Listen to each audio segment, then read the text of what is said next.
Mejor Hablemos.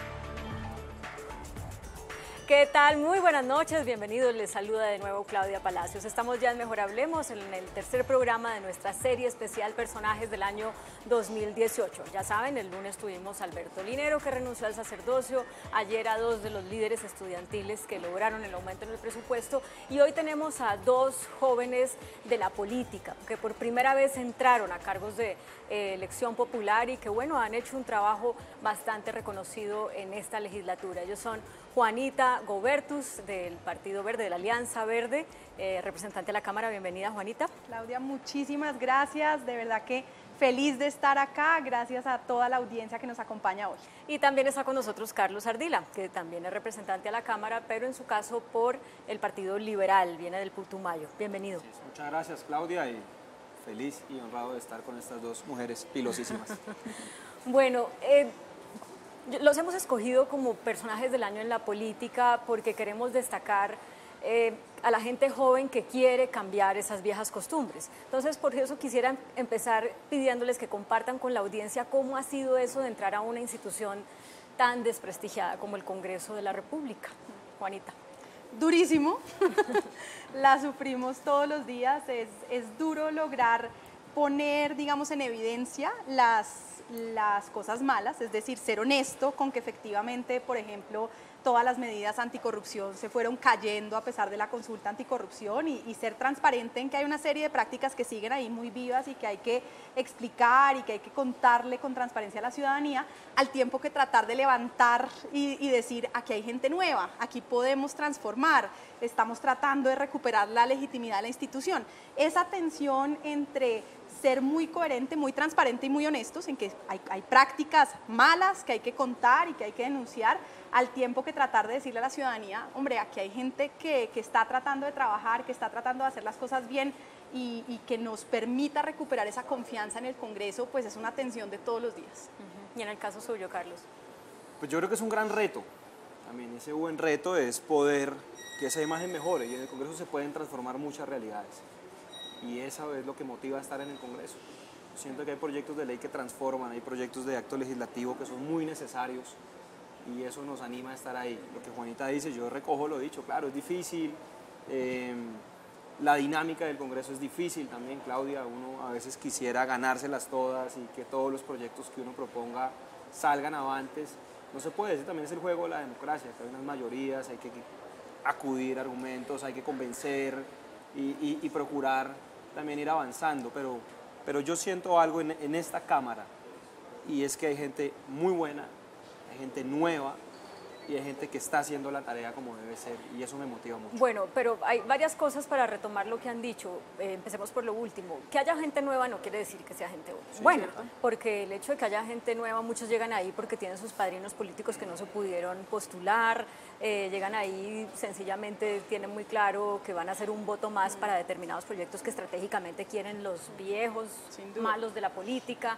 Entonces, pues, y además eso se suma con que, por ejemplo, esa emoción que despertó el referendo, la consulta anticorrupción, pues se viene abajo porque van pasando las semanas y todo se cae por la politiquería. Entonces, ¿cómo se hace para mantener lo que usted decía, Juanita, la coherencia, el espíritu, las ganas de ser el gestor del cambio en medio de algo que por el propio estilo y casi que por definición es tan anti lo que la gente quiere? De nuevo es difícil, pero yo creo que seguir fiel a unos principios y trabajar como hormiguitas sin parar. Nosotros, por ejemplo, en el marco justo de lo que decía Carlos, de proyectos que sí tienen el potencial de transformar la vida de la gente, presentamos un proyecto de transporte escolar rural.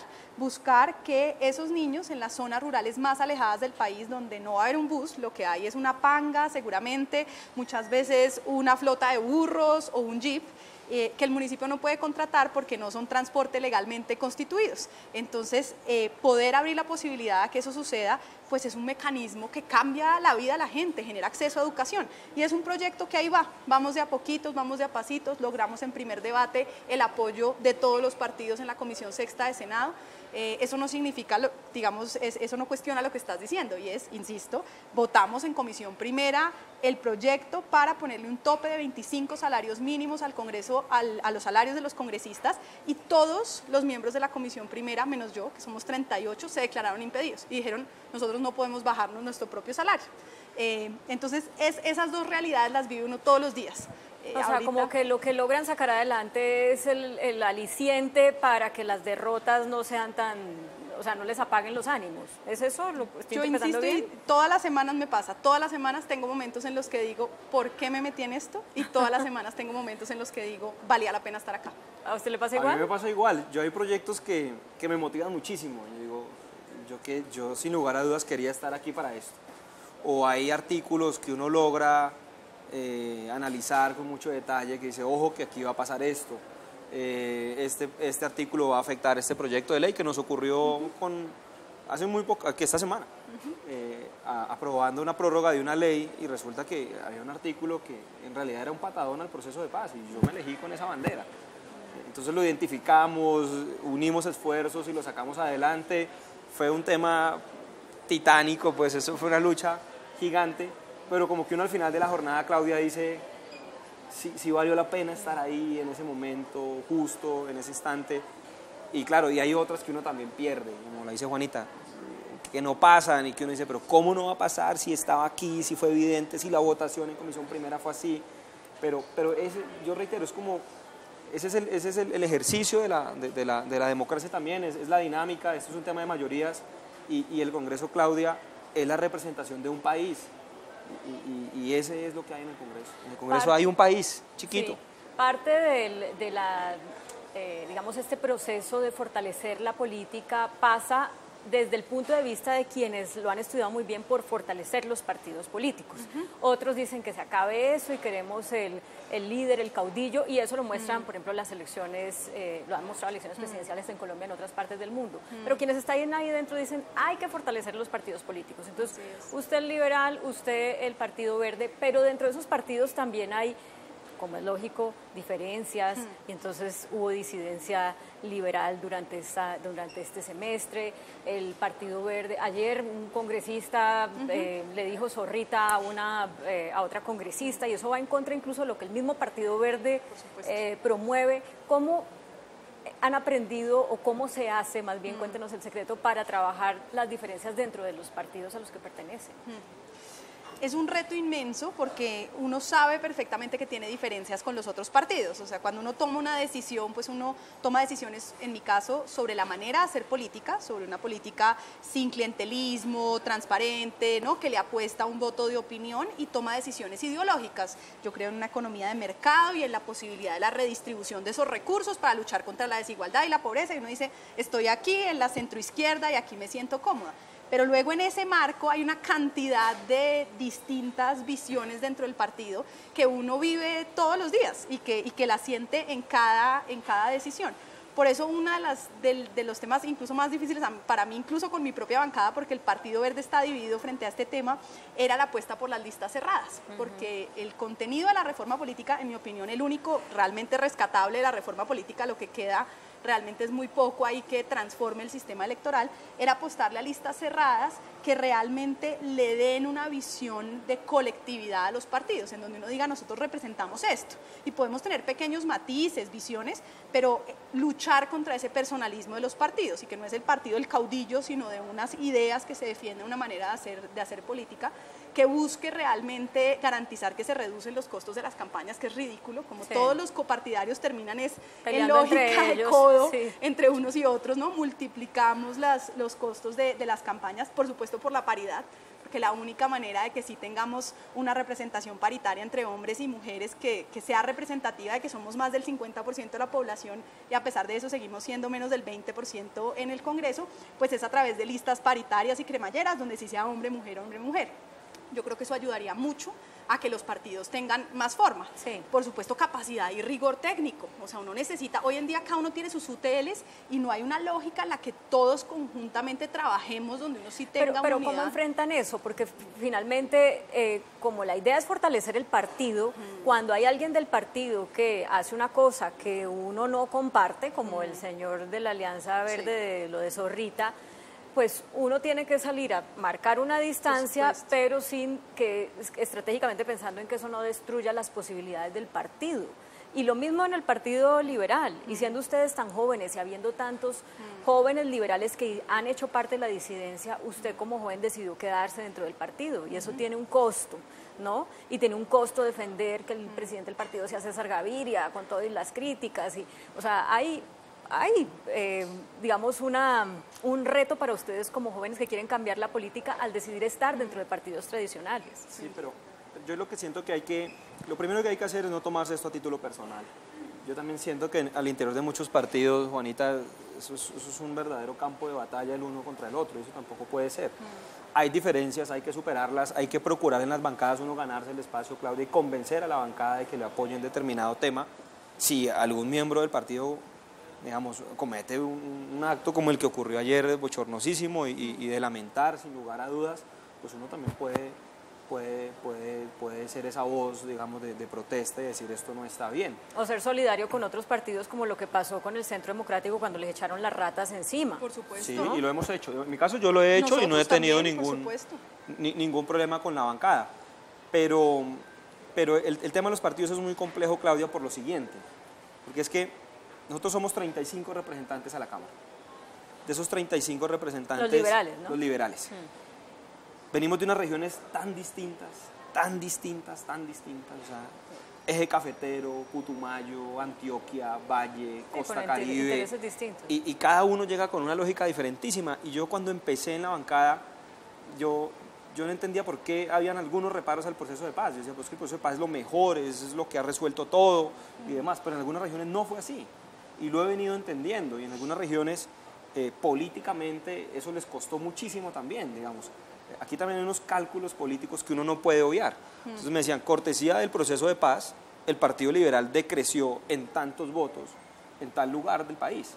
Entonces teníamos 3 representantes, hoy es 1.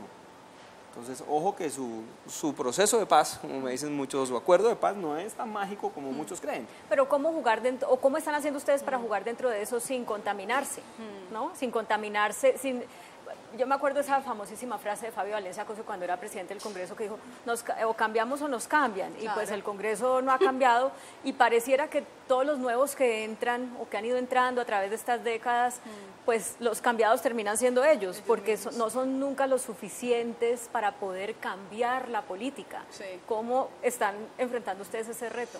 Pues Claudia, yo siento primero que el partido Alianza Verde, que es todavía un partido, digamos, es el más grande de la oposición, pero sigue siendo un partido pequeño, somos 10 en nuestro caso, versus una bancada de más de 30 en el caso del Partido Liberal. Es un partido donde en todo caso prima una lógica democrática. Nosotros, por ejemplo, no hemos tenido hasta la fecha ninguna decisión donde nos digan ley de bancadas, punto, Claudia, si no te gustó esta decisión de malas, sino que vienen argumentos tensionantes, insisto, sí, pues porque claro. Por supuesto, claro que hay diversidad, claro que hay tensiones, pero hay la posibilidad de partir de la base de que no estamos en una lógica de intereses políticos, de que yo estoy jalando para acá o por acá porque algo me interesa, sino que hay visiones de la política pública, de lo que es mejor para la ciudadanía.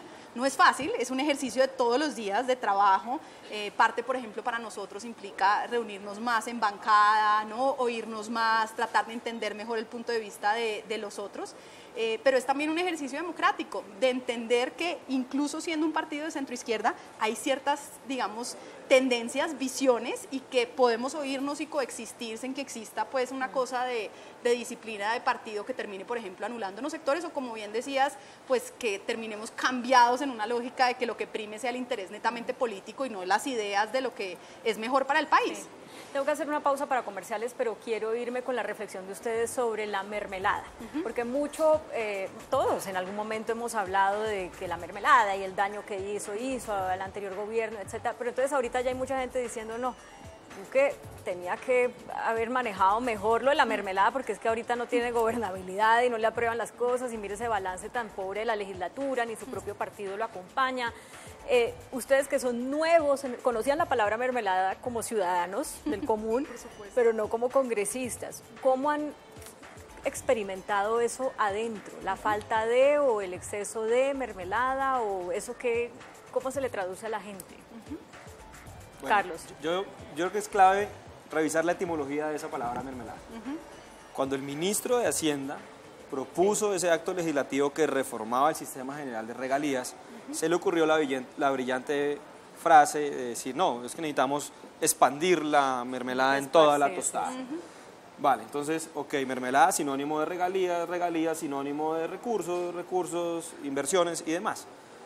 Y eso le ha hecho mucho daño a las regiones, Claudia, lo digo por una región productora como la del Putumayo. Entonces ahora, todo lo que sea inversión en región es mermelada. Yo como representante del departamento del Putumayo, yo tengo que tocar todas las puertas habidas y por haber en Bogotá. Mi departamento es un departamento muy pequeño, los recursos están concentrados, los pocos recursos que teníamos descentralizados y que no se invirtieron por hechos de corrupción también, que hoy están en Bogotá, pues no se están invirtiendo. Entonces, Claudia, yo todos los días tengo llamadas, un alcalde, un concejal, ciudadanos diciéndome, oiga, no han hecho la vía, no han hecho el puente, la escuela, ¿cómo es posible que tengamos casi 200.000 millones de pesos sin ejecutar? Entonces, eso es mermelada también, digamos, y si me voy a la definición a la mala fama que tiene la palabra, claro, eso tendría que llamarse mermelada. Pero en realidad lo que hay es unos recursos sin invertir que hemos terminado satanizando y que no están llegando a regiones. Llegamos a acumular 10 billones de pesos en el sistema general de regalías, Claudia, sin ejecutar. Y un departamento como Putumayo, 60 años después de extracción petrolera, sin vías por pavimentar. 68% Pero entonces, de la Carlos, zona usted rural está diciendo hay que cambiarle el significado de la palabra sí, mermelada. Total, yo creo que nos ha hecho mucho daño. Lo que había era un cupo de auxilios parlamentarios, que me parece tenaz esa palabra, eso tampoco viene a razón, pero claro, si les daban determinada cosa por votar, eso es corrupción, digamos, eso es un delito, es que ni siquiera es mermelada ni nada, es un delito, hay que denunciarlo, está tipificado y resuelvan pero quienes entonces están a este gobierno le ha faltado dar mermelada en el aspecto positivo para tener más gobernabilidad, o cómo se podría concluir, digamos, este pobre balance de la legislatura. Yo creo, Claudia, que en efecto se ha confundido qué es lo que significa mermelada. Hay cosas, digamos, que yo creo que hoy se llaman mermeladas, que pueden ser positivas, y hay cosas muy malas de lo que se llama mermelada. Que un gobierno debe consolidar una coalición política para gobernar, yo creo que es un elemento básico de cualquier democracia. Pasa en Colombia y pasa en cualquier parte del mundo. Se trata de garantizar que el gabinete no en lógica de repartición burocrática, en lógica de visión y de ideales. Yo, por ejemplo, cuando el Partido Liberal dice que va a apoyar la candidatura de Duque, yo digo, bueno, increíble que llevan todos estos años en la oposición, pero esperaría que por lo menos esto signifique un compromiso a que el partido programáticamente va a sacar adelante dentro del gobierno la agenda de paz, como una lógica de coalición programática, no de coalición burocrática. Yo creo que al gobierno Duque le ha faltado coaliciones programáticas, entonces gobierna solo, enconchado y sin una agenda programática ni del gobierno ni que una unos sectores. Luego hay un elemento que, como bien decía Carlos, pues es completamente ilegal, criminal, y es canjear votos por cambios de cargos, etcétera. Y pues evidentemente, digamos, esa es una lógica de no construir consensos en torno a ideas, a conceptos, sino a lo que a mí me conviene por una serie de cargos. Y eso tenemos que denunciarlo e insistir en que esa no es la manera de hacer política.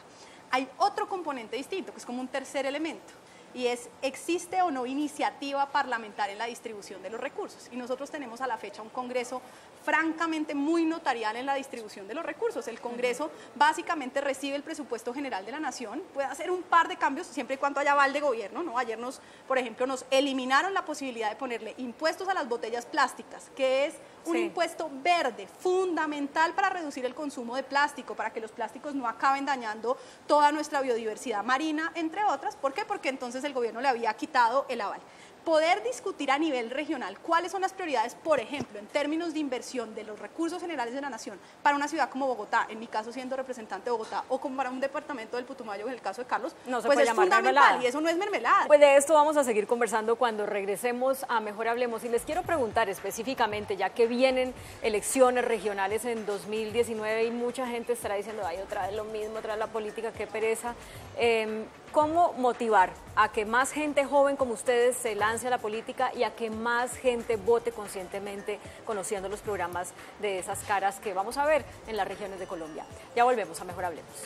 Personajes del año, los políticos que han hecho bien el trabajo. Mucha gente dirá, y estoy segura que ya están trinando, cuáles, si los políticos son todos malos, si los políticos son todos corruptos, pero si seguimos pensando así, no nos vamos a fijar en el esfuerzo que hacen muchas personas que están ahí adentro por sacar adelante las reformas que este país necesita. Hemos escogido a dos de ellos para representar a varios que hay. Carlos Ardila, representante de la Cámara por el Partido Liberal del Putumayo, y Juanita Gobertu, representante de la Cámara por Bogotá del Partido Verde. Bueno, entonces, enséñennos, cuéntenos cómo es esas anécdotas que nos pueden hacer entender por qué la política no es una cosa solamente de gente corrupta que le hace daño a este país. Compártanos anécdotas de esa legislatura. Yo creo que un ejemplo puntualísimo. Hay proyectos de ley que parecen tan sencillos pero que cambian realidades que valen la pena. Hay un proyecto de ley que radicamos, que es un proyecto de ley que busca regular los call centers o líneas de atención. ¿Quién no ha tenido un inconveniente con un call center? ¿A quién no ha tirado el teléfono? ¿Quién no ha padecido? ¿Quién no ha peleado con un operador? Somos muchos los que lo hemos tenido, en salud, en comunicaciones, en lo que sea. Nosotros radicamos un proyecto de ley para regular los call centers y hay unas estrategias que tienen los call centers que usted termina paseándose, Claudia, por todas las secciones de la empresa y eso lo hacen con la intención de que te canses y que tires el teléfono. Y nunca canceles el contrato o nunca te resuelven la petición y demás. Entonces, para eso, por ejemplo, radicamos un proyecto de ley que le resuelve la vida a millones de colombianos. Y se hace en el Congreso a través de un proyecto de ley, regular los call centers, las líneas de atención, tiene que ver con comunicaciones, con salud, con todos los temas. Vale la pena. Juanita. Claudia, yo creo que quienes nos ven seguramente, como usted dice, dirán, esos políticos son los mismos, son nuevos, pero igual van a ser corruptos, etcétera. Y yo creo que hay que acordarnos que el Estado somos nosotros. Si nosotros no con acciones transformamos la política sigue siendo la de los mismos. Nos toca a nosotros tomar la decisión de como ciudadanos hacer política, involucrarnos en las decisiones. Desde un punto de vista que para mí es lo más importante de este semestre, constructivo, con propuestas, incluso frente a diferencias. Nosotros desde el Partido Alianza Verde tenemos diferencias con el Partido Liberal, pero Carlos y yo, por ejemplo, trabajamos en una propuesta concreta para que 190.000 personas que en la ruralidad colombiana construyeron los planes de desarrollo de su visión de los 15 años del desarrollo rural en su región, no se quedara empantanado por el cambio de gobierno y que resultara que esas familias no iban a tener respuesta. Y logramos con un artículo una respuesta concreta a la articulación de la nueva visión de gobierno de unas zonas estratégicas con estos planes. Nos habíamos podido quedar peleando, diciendo que todo es lo mismo, que nada, y si no teníamos ahí la posibilidad de decir, busquemos una respuesta, una solución, pues la política se volvía lo mismo, los alaridos, los gritos y no la búsqueda de soluciones concretas. Yo creo que una política nueva, renovadora, le tiene que apostar a que aquí los problemas los sabemos todos, pero ideas creativas, concretas para buscar soluciones es lo que hace la diferencia. ¿Hay algún referente en política, un líder de la política colombiana que haya sido presidente o no, gobernador, ministro, en fin, que haya participado en la política electoral, que ustedes tengan como referente? Les pregunto esto porque mucha gente, como está tan hastiada de la política, cualquier nombre que uno le diga del pasado, bueno, lo destruye, ¿no? Por ejemplo, pasaba con el presidente Belisario, ahora que murió, que no le reconocían sus logros. Pero ustedes tienen unos referentes, ¿hay buenos políticos en la historia de Colombia? Yo creo que hay muy buenos políticos. Yo tengo uno que va a sonar esto a frase de cajón, pero es Galán. Y yo siento que Galán es un buen norte y es un buen faro. Creyó en unas ideas, fijó unas propuestas, fue fiel a ellas, las defendió. Y uno escucha un discurso hoy de Galán, o lo lee, del 85, 83, Claudia, y es impresionante. Aplica a 2018 perfectamente. Narcotráfico, ausencia de Estado en los territorios, una visión muy centralista de la política, y está intacto. O sea, el legado de Galán está todo por hacer. Todo por hacer. Y yo quisiera poder empezar a hacer muchas tareas de las que nos hicieron, y eso lo digo con una ambición así de grande, de empezar a hacer tareas en esas. Nosotros hemos venido liderando temas de narcotráfico, tema de lucha contra los cultivos de uso ilícito, y de verdad que me ha servido mucho revisar documentos de esa época. Cuando empezaron las fumigaciones, el nuevo liberalismo se opuso. Estoy hablando del año 83. Y hoy seguimos en la discusión, Claudia, si fumigamos o no fumigamos con glifosato el campo colombiano. 2019, ya 2019 ya. Juanita, nos queda un minuto. Sus referentes en política. Yo admiro muchísimo al exministro Alejandro Gaviria. No ha hecho política electoral, pero ha hecho política en lo que significa diseñar política pública, construir soluciones para los ciudadanos. Lo admiro porque hace política con evidencia, porque no se queda en ideologías, sino en decir cómo es que se ha investigado este tema, cómo resolvemos esos problemas y a través de soluciones concretas resolvámoslo. Yo creo que de eso se trata hacer buena política en Colombia. Parte de esta apuesta que ustedes han hecho es que ya van a dedicar su vida a la política, o también esto les ha dado el mensaje de un ratico y después me salgo a lo privado porque ahí hago más plata o porque esto es muy tóxico. ¿Cómo se están proyectando? 20 segundos cada uno. Yo confieso que aún no tengo claro el tema, Claudia. A mí me encanta la política, me apasiona, soy feliz en el Congreso, pero hay unas responsabilidades familiares que también lo obligan a uno a pensarla y a evaluar muchos aspectos. En esto, desafortunadamente, no solo hace política uno, sino que la familia también termina muy metida en esto, máximo en una región como la mía. Claro. Entonces, todo el mundo sabe dónde vive el representante, la mamá, el papá, qué hacen. En mi casa se la pasa llena. Yo no tengo vida familiar, porque mi casa está llena de amigos, de líderes, claro, y me encanta, pero ya también mi familia a veces me dice, oiga, ¿no será que este fin de semana es para estamos nosotros y demás? Juanita. Tampoco lo tengo claro, Claudia. Yo me metí a esto porque dije, no puede uno darse el lujo de tener ideas y de no meterse a ayudar a resolver los problemas. Todas las semanas tengo momentos en los que digo, ¿por qué me metí en esto? Pero también todas las semanas tengo momentos en los que digo, valía la pena estar ahí. Lo que tengo claro es que yo quiero ayudar a que Colombia sea un mejor país y creo que hay que hacerlo desde lo público. ¿A dónde lo lleve uno ese camino? Es otra pregunta.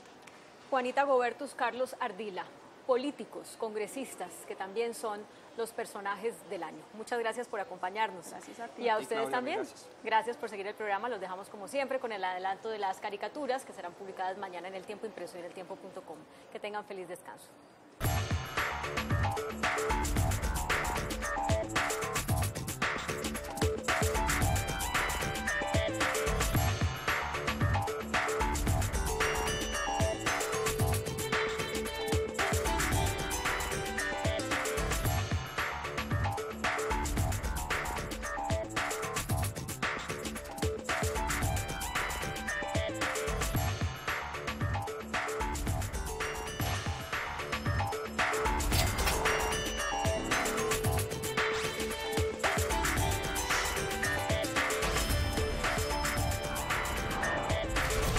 Mejor hablemos.